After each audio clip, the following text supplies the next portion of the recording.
Roket-roket Israel kembali menggempur Gaza, termasuk menghantam sebuah gedung sekolah di Gaza Tengah pada Jumat 9 Agustus 2024 kemarin.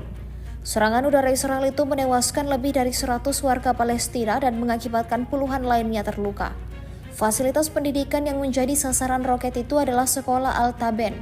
Dikutip dari Tribun News, sekolah tersebut digunakan sebagai pengungsian bagi warga Palestina. 3 roket yang diluncurkan pasukan Israel membakar gedung sekolah tersebut.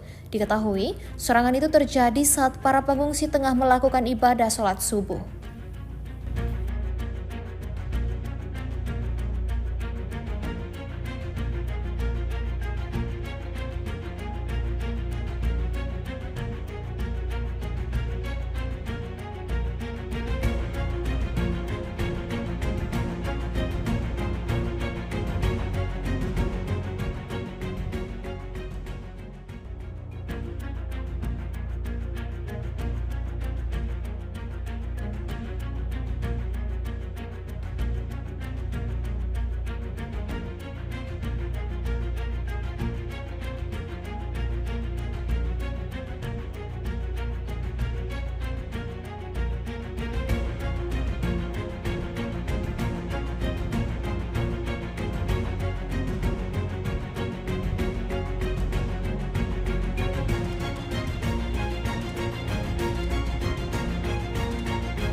Download Tribun X sekarang, menghadirkan lokal menjadi Indonesia.